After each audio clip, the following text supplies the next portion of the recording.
नमस्कार दोस्तों, स्वागत है आप सभी का एड्यू 99 पे। आज की क्लास में हम पढ़ेंगे कक्षा 10वीं के विषय गणित प्रश्नावली 1.2 के सारे ही क्वेश्चन को हम लोग एक ही वीडियो में सॉल्व करेंगे।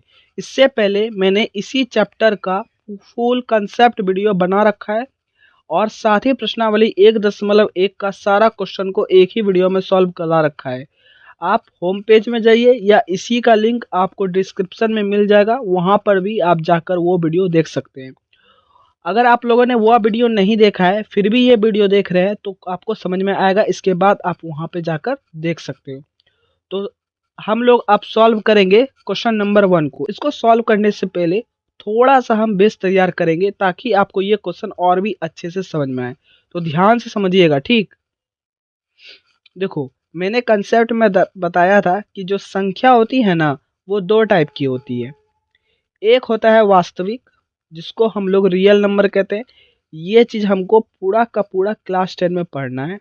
जो अभी हम मतलब हमारा चैप्टर का नाम ही है वास्तविक संख्या। और एक होता है काल्पनिक, ठीक। देखो, काल्पनिक तो हम लोगों को नहीं पढ़ना है, काल्पनिक आप पढ़िएगा 11-12 में, तो इसका तो बात इस चैप्टर में होगा ही नहीं।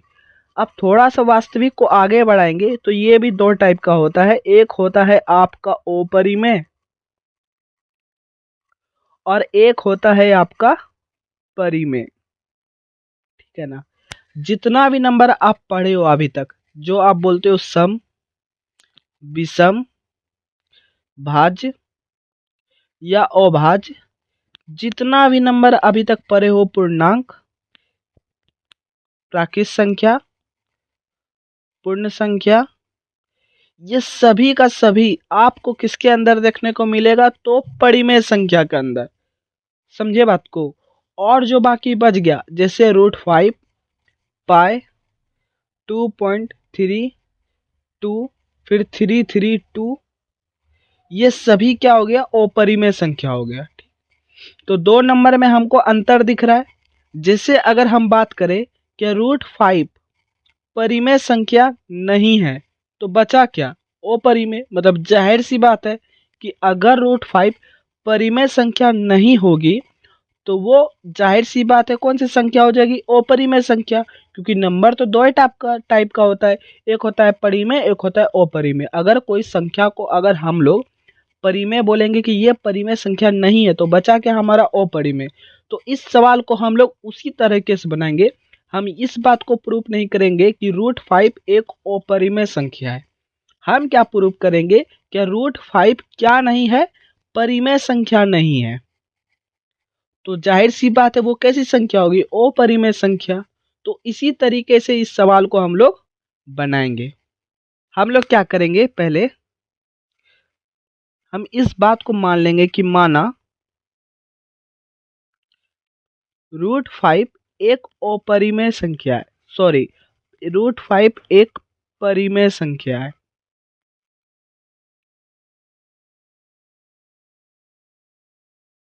ठीक, इतना बात समझिए। और मैंने बता रखा है कि कोई भी परिमेय संख्या किस रूप का होता है? p/q के फॉर्म का होता है। जब √5 एक परिमेय संख्या है तो क्या हम √5 को p/q लिख सकते हैं?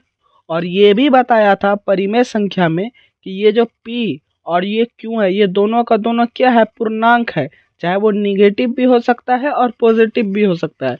तो यहाँ पे हम लोग इस बात को भी डिनोट करेंगे कि जहाँ p एवं q क्या है? पूर्णांक है। और तथा साथ ही इस बात को लिखेंगे कि p एवं q के एक के अतिरिक्त, एक के अलावा या एक के अतिरिक्त कोई भी उभयनिष्ठ गुणनखंड, कॉमन मल्टीपल उभयनिष्ठ गुणनखंड नहीं है। अब इस बात को थोड़ा सा आपको समझाते हैं। बस यहाँ पे इस लाइन को समझिएगा, ठीक। इस लाइन को थोड़ा सा समझिएगा कि p एवं q यहाँ पर से P एवं Q के एक के अतिरिक्त कोई भी उभयनिष्ठ गुणनखंड नहीं है। यहाँ पे देखो, जैसे अगर हम 8 और 4 का एग्जाम्पल लेते हैं तो आप 8 को क्या क्या लिख सकते हो? 8 गुना 1 भी लिख सकते हो, 4 गुना 2 भी लिख सकते हो। 4 को क्या लिखेंगे? 4 गुना 1 और 2 गुना 2। यहाँ पर देखेंगे 8 और 4 में एक भी इसका क्या है? एक मल्टीपल है, और यहाँ 2 भी क्या है? एक मल्टीपल है, और 4 तो भी एक क्या है? मल्टीपल है। मतलब यहाँ पे 2, 3 और 4, ये तीनों इसमें भी आ रहा है और इसमें भी आ रहा है। समझ गए बात को? लेकिन अगर हम 3 और 4 का बात करें तो 3 को 3 गुना 1 लिखेंगे और 4 को 4 गुना 1 लिखेंगे। यहाँ पर देखेंगे कि इन दोनों में सिवा एक के अतिरिक्त कोई और भी कॉमन गुणनखंड या उभयनिष्ठ गुणनखंड नहीं है। तो इसका मतलब यही चीज है, समझे? ऐसा नंबर जिसका एक के अतिरिक्त कोई भी अतिरिक्त उभयनिष्ठ गुणनखंड नहीं होना चाहिए। तो यहाँ पर हम P और Q का मान वैसा माने हैं। समझ रहे हो बात को? ठीक है, अब आगे बढ़ते हैं थोड़ा सा। ये क्या है? यहाँ पे गुणनखंड है, ठीक। अब देखो, यहाँ पे हम क्या करेंगे? क्रॉस मल्टीपल करेंगे। इसके नीचे कुछ नहीं, क्या है? 1 है, 1 इंटू पी, तो P और √5 इंटू क्यू, तो क्यू √5 हो जाएगा। इस तरीके से हम लोग लिखते हैं, ठीक। अब हम क्या करेंगे? दोनों तरफ इसका वर्ग करेंगे। यहाँ लिखेंगे दोनों तरफ वर्ग करने पर, देखो अगर आप लोग को थोड़ा सा वीडियो स्लो लग रहा है तो आप डेट 1.5x पे भी देख सकते हो। मतलब अगर आपको लग रहा है कि नहीं थोड़ा वीडियो स्लो है तो आप कर सकते हो, अगर फिर भी ठीक है तो ऐसे ही देखो, लेकिन साथ में क्या करो? समझते भी जाओ और वीडियो रोक रोक के खुद से बनाओ भी, ठीक। अब दोनों तरफ वर्ग किए तो यहाँ पे क्या होगा? ये पी स्क्वायर हो जाएगा। यहाँ पे देखो क्यू स्क्वायर, दोनों पे स्क्वायर है, और √5 का स्क्वायर करेंगे तो बचा हमारा 5। इसको आप मान लो समीकरण 1। यहाँ पे लिखेंगे, इसलिए P क्या है? 5 का 1 क्या हो गया? 5 से विभाज्य हो जाएगा, ठीक। इसलिए देखो, जब P स्क्वायर 5 से विभाज्य है तो P भी 5 से विभाज्य होगा। और ये बात हम लोग कहाँ से लिखें? कंसेप्ट वीडियो देखे होगे तो इस बात को पूछने का कोई सवाल ही नहीं उठता। ये हम लोग 1.3 प्रमेय से लिखे, जो कि आपके बुक में है। उस बुक में बस इतना सा टॉपिक है, समझने लायक, कोई प्रूफ करना नहीं है, बस समझना है कि अगर किसी भी नंबर का P स्क्वायर किसी नंबर से विभाज्य है तो उसका वर्गमूल भी उसी नंबर से क्या हो जाएगा? विभाज्य हो जाएगा। यही प्रमेय 1.3 में है, ठीक। अब देखो, इसको थोड़ा सा आगे बढ़ाते हैं। यहाँ पे हम लोग बनाएंगे थोड़ा सा पुनः माना, फिर से कुछ मानेंगे कि P जो है ना वो इक्वल टू 5 के, और यहाँ पर भी हम लोग क्या करेंगे? के बारे में लिखेंगे कि जहाँ के एक पूर्णांक है, ठीक। यहाँ पे हमने सब इंटीजर्स लिया है, पूर्णांक लिया है, ठीक। अब देखो, यहाँ पर P का मान अपने समीकरण 1 में रखा होगा। देखो यहाँ पे 1 में क्या है? P का वैल्यू दिया हुआ है। तो हम लोग क्या करेंगे? P का मान जो ये है, P का मान हमारा क्या है? 5 के। इसको हम लोग समीकरण 1 में रख देंगे। यहाँ पे लिखेंगे P का मान समीकरण 1 में रखने पर, देखो इसको थोड़ा सा खींचो। देखो समीकरण 1 में क्या है? P square equal to Q square 5, ठीक। अब P का वैल्यू यहाँ पे क्या है? देखो यहाँ पे 5 के, तो 5k का होल स्क्वायर हो जाएगा। हमने तो P का मान रखा, अब P पर स्क्वायर है तो इसलिए इस पे भी स्क्वायर हो जाएगा, ठीक। अब इसको करो, 25 के स्क्वायर, देखो स्क्वायर इस पर भी जाएगा तो 5 का स्क्वायर 25, और k पर भी जाएगा तो k स्क्वायर। देखो ये कटेगा तो हम यहाँ लिखेंगे क्यू स्क्वायर इक्वल टू, देखो इससे ये कट गया 5 बार में, 5k स्क्वायर, ठीक। तो यहाँ पे सेम वही बात लिखना है कि इसलिए क्यू स्क्वायर 5 से क्या है? विभाज्य है। वही प्रमेय 1.3, तो क्यों भी क्या होगा, क्यों भी 5 से विभाज्य होगा। ठीक, मैं बोल दिया, आप लोग समझ जाइएगा। ठीक, अब देखो यहाँ पे एक ही पेज में ट्राई कर रहा हूँ बताने का, ताकि आप सब चीज एक जगह हो।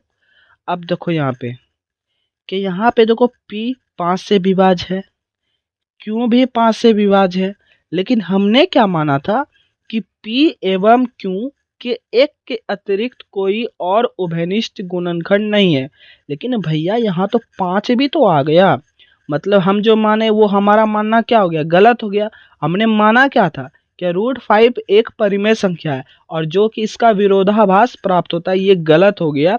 इसलिए हम कह सकते हैं कि जब √5 एक परिमेय संख्या नहीं है, तो √5 क्या हो जाएगी, एक अपरिमेय संख्या हो जाएगी। इस बात को यहाँ पे डिनोट करते हुए हम लोग लिखेंगे कि P एवं Q दोनों, देखिए ये लाइन जो दिख रहा है, इस लाइन के बाद यहाँ से यहाँ पे लिखेंगे, और फिर इसके बाद से यहाँ पे लिखेंगे, कंफ्यूज मत होइएगा। P एवं Q दोनों 5 से क्या हो रहा है, विभाज्य है। ठीक, इसलिए जब विभाज्य है तो मतलब 5 इन दोनों का क्या होगा, एक उभयनिष्ठ गुणनखंड होगा ना। 5 P एवं Q का एक उभयनिष्ठ गुणनखंड है, एक उभयनिष्ठ गुणनखंड है। तो इससे हमारा क्या होगा, देखो हम लैंग्वेज बोल रहे हैं, आप लोग लिखिएगा। देखिए लास्ट में हम लिखेंगे, इससे उस कथन का विरोधाभास प्राप्त होता है कि P एवं Q का एक के अतिरिक्त, ये वाला जो हम लोग लाइन लिखे थे, एक का अतिरिक्त कोई भी उभयनिष्ठ गुणनखंड नहीं है। अर्थात हमारा मान्यता गलत है कि √5 एक अपरिमेय संख्या है। इसलिए हम कह सकते हैं कि √5 एक क्या हो जाएगा, अपरिमेय संख्या। और इसी बात को हमको क्या करना था, यहाँ पे प्रूव करना था, तो हमने यहाँ पे कर दिया। ठीक है, बात को समझे। तो दोस्तों ये सवाल यही तक था। अब हम लोग बढ़ते हैं क्वेश्चन नंबर 2 की तरफ। बस 2√5 को हमको प्रूव करना है कि अपरिमेय संख्या है। सेम उसी तरह बनाना है, यहाँ पर भी हम इसको परिमेय संख्या मानेंगे, और लास्ट में हमारा मान्यता गलत हो जाएगा, तो ये क्या हो जाएगा, अपरिमेय संख्या हो जाएगा। तो चलिए हम लोग बनाते हैं। सबसे पहले ठीक उसी तरह स्टार्ट करेंगे कि माना जो दिया हुआ है छाप दो, 3 + 2√5 एक परिमेय संख्या है। क्या है, एक परिमेय संख्या है। ठीक, जब परिमेय संख्या होगा तो क्या होगा, ये P/Q के फॉर्म का होगा। ठीक, P/Q के फॉर्म का होगा।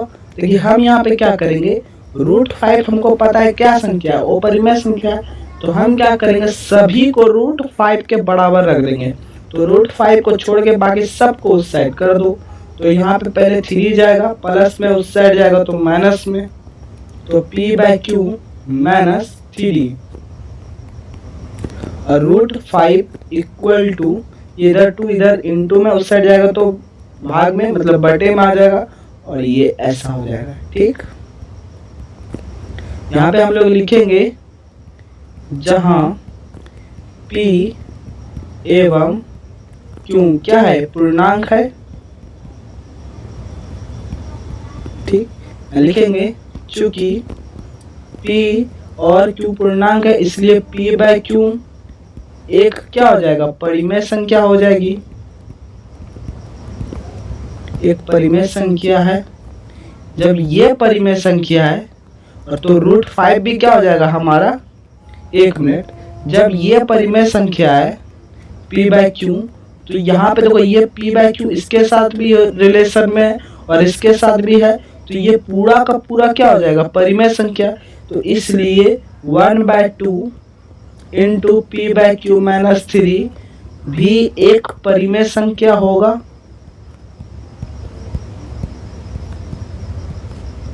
ठीक है, इसलिए, और ये किसके बराबर है, √5 के बराबर है, तो √5 भी क्या हो जाएगा, एक परिमेय संख्या होगी। ठीक, यहाँ तक प्रॉपर समझ में आए। लेकिन दोस्तों अभी तुरंत हमने ये प्रूव किया, ठीक, यहाँ तक √5 एक क्या अपरिमेय संख्या है। तो यहाँ पे लिखेंगे इससे इस तथ्य या कथन लिखिए का विरोधाभास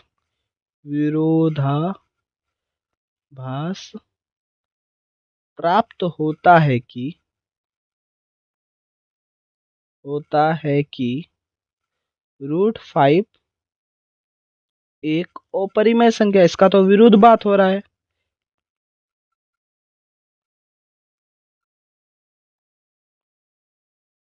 ठीक, लिखेंगे अतः हमारा मान्यता क्या है, गलत है। लिखिए बॉक्स बना के, मतलब नीचे में आप लोग लिखिएगा। इसलिए जो दिया हुआ है 3 + 2 √5 एक क्या अपरिमेय संख्या है, अपरिमेय संख्या है। इसी बात को हमको प्रूव करना था। ठीक है, अब लास्ट है क्वेश्चन नंबर 3 में 1 2 3 सवाल है। ठीक है, उसको सॉल्व करते हैं हम लोग। क्वेश्चन नंबर 3 देखिएगा, ठीक उसी तरह सारा बनेगा। सबको क्या करो, देखो हमको पता है कि √2 एक अपरिमेय संख्या है, √5 एक अपरिमेय संख्या है, फिर यहाँ पे √2 एक अपरिमेय संख्या है। तो सबको अपरिमेय संख्या के बराबर रख देंगे और उसी तरीके से बनाकर हम लोग ये बोल सकते हैं कि ये तो अपरिमेय संख्या है, तो हमारा मान्यता गलत है। तो 1 बाय 1 फटाफट बनाओ इसको सबको। 3 का 1 माना, वही चीज वही स्टाइल, थोड़ा सा भी परिवर्तन नहीं होगा कि एक क्या है, माना 1 बाय √2 एक परिमेय संख्या है। अगर आप लोगों को मेरा हैंडराइटिंग में थोड़ा सा प्रॉब्लम है तो आप हमारे शब्दों पर ध्यान दीजिए, उससे अपने कॉपी में आप अच्छे से लिख पाओगे। ठीक है ना, थोड़ा सा तो मैं कोशिश कर रहा हूँ साफ ही लिखने का। दोस्तों नीचे बैठा हूँ, टेबल पर नहीं बैठा हूँ, इसलिए प्रॉब्लम हो रही है। और आज मैं फेस कैम भी नहीं किया और विदाउट फेस आपको बता रहा हूँ, तो कोई प्रॉब्लम नहीं होनी चाहिए। लेकिन वो दोनों वीडियो में मेरा फेस भी आपको दिख रहा है तो और भी अच्छे से क्लियर होगा। और ये इसमें समझने लायक बहुत ही आसान है, बस थोड़ा सा लैंग्वेज है, तो इसमें मेरे को लगा कि नहीं ज़रूरी नहीं है, इसलिए मैंने फेस कैम नहीं किया। तो क्या प्रॉब्लम नहीं होनी चाहिए। अगर फिर भी आपको कोई प्रॉब्लम है तो कमेंट करो, मैं फेस कैम करूँगा कि हाँ भाई फेस भी ज़रूरी है। ठीक है ना, सेम उसी तरह 1 बाय √2 एक अपरिमेय संख्या है। तो हमने जब एक 1 बाय √2, ठीक उसी तरह 1 बाय √2 एक परिमेय संख्या है। मान लिया इस बात को, जब परिमेय संख्या होगी तो ये चीज क्या होगा, p/q के फॉर्म का होगा, जहाँ पे p एवं q दोनों क्या है, पूर्णांक। सेम स्टाइल में थोड़ा सा भी परिवर्तन नहीं होगा, एकदम डिट्टो उसी तरह बनेगा। ठीक है ना, यहाँ पे देखो एक बात, आपने परमेयकरण का नाम सुना होगा कि अगर नीचे में रूट रहेगा तो हम लोग ऊपर नीचे सेम उसी चीज से क्या कर देते हैं, इनटू कर देते हैं। इसको हम लोग इंग्लिश में रेशनलाइज कहते हैं और हिंदी में परमेयकरण कहते हैं। तो √2 इंटू √2, जब भी दो सेम रूट के अंदर होता है और वो इंटू होता है तो रूट गायब हो जाता है और एक चीज बचता है, तो 2। और ऊपर में हमारा क्या हो गया, √2 इक्वल टू p/q। ठीक, अब देखो यहाँ पे √2 के बराबर कर दो सबको, तो यहाँ पे p/q पहले से है। और ये देखो ये वाला 2 इधर किस में डिवाइड में इस साइड जाएगा तो मल्टीप्लाई, तो ऊपर आ जाएगा 2। ठीक, समझ रहे हो। यहाँ पे लिखेंगे चूंकि p एवं q, मतलब p/q एक क्या है, तो यहाँ पे ये दोनों पूर्णांक था तो p/q एक क्या हो जाएगा, परिमेय संख्या होगी। ठीक, इसलिए √2 भी क्या हो जाएगा, सॉरी हर बार यही गलती करता हूँ मैं, डायरेक्ट लिख देता हूँ। इसलिए ये क्या हो जाएगा, देखो जब p/q एक अपरिमेय संख्या है तो p/q यहाँ पर भी है, लेकिन इसके साथ क्या चिपका हुआ है, 2। तो हम लोग लिख सकते हैं क्या, 2p/q भी क्या हो जाएगा, एक परिमेय संख्या हो जाएगी, परिमेय संख्या हो जाएगी। इसलिए देखो, और ये 2p/q किसके बराबर है, √2 के, तो यहाँ लिखेंगे √2 भी क्या हो जाएगी, एक परिमेय संख्या हो जाएगी। लेकिन लेकिन यहाँ पर से क्या होता है, इससे इस तथ्य, कौन सा तथ्य भाई, तथ्य का विरोधाभास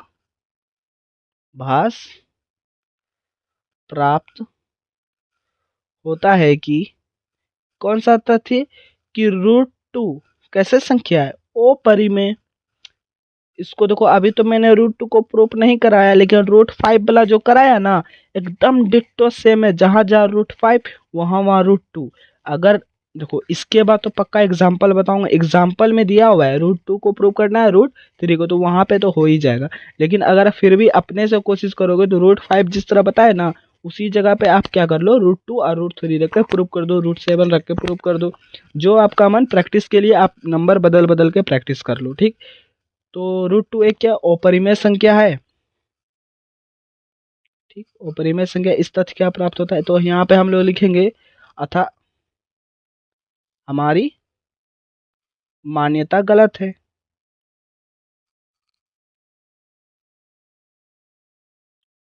गलत है, यहाँ लिख लेंगे, इसलिए 1/√2 एक अपरिमेय संख्या है, एक अपरिमेय संख्या है, ठीक है ना। आप देखो 2 नंबर, ये तो तुरंत बन जाएगा, 2 नंबर बता रहा हूँ, ठीक। समझ रहे हो बात को, 2 नंबर पे आइए।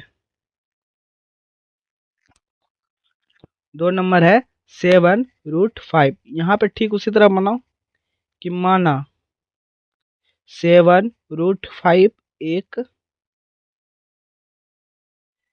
परिमेय संख्या है, ठीक। और जब परिमेय संख्या रहती है तो p/q के फॉर्म में इस चीज को लिख सकते हैं। और ये p एवं q दोनों क्या है, दोनों पूर्णांक है, ठीक। तो यहाँ पे देखो √5 के सबको बराबर रखना, इधर गुना में इस साइड जाएगा तो भाग में, तो p/7 क्यों हो जाएगा, ठीक। यहाँ लिखेंगे चूंकि p एवं q दोनों क्या है, पूर्णांक है। हमने माना है दोनों क्या है, एक पूर्णांक है, इसलिए p/q एक परिमेय संख्या होगी। जब पूर्णांक है तो परिमेय संख्या होगी, इसलिए देखो ये p/q एक क्या है, परिमेय संख्या है, इसलिए p/7 क्यों भी क्या हो जाएगा, एक परिमेय संख्या होगा। इसलिए जब ये परिमेय संख्या है तो ये किसके बराबर है, √5 के, तो √5 भी क्या हो जाएगा, एक परिमेय संख्या होगी।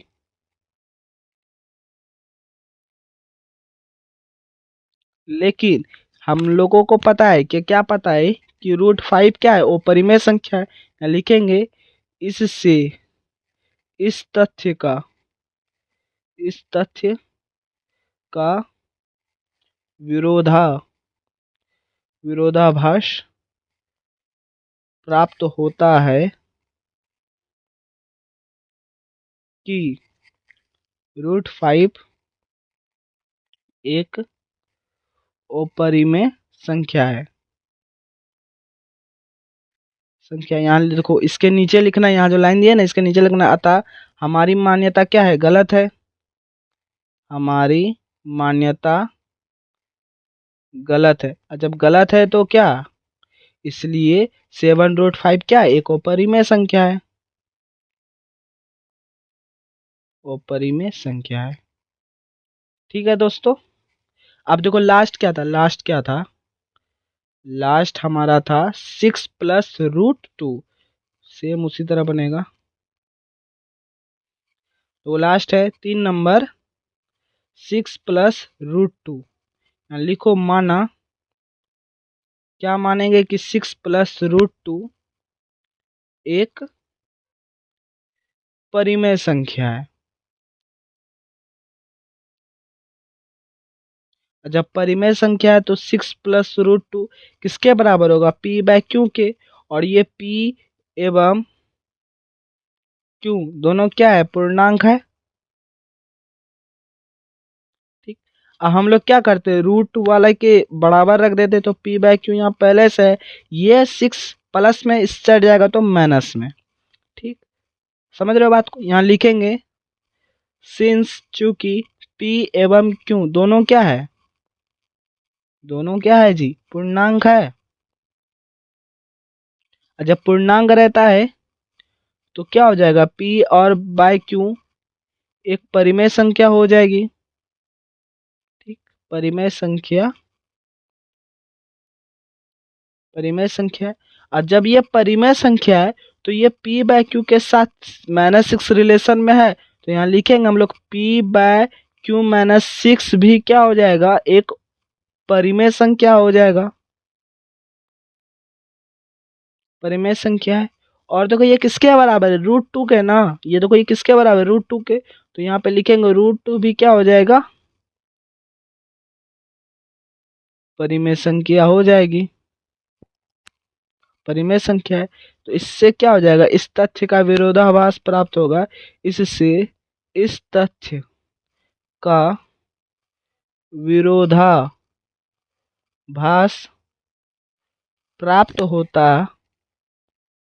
प्राप्त होता है कि कौन सा बात, कि √2 एक अपरिमेय संख्या है।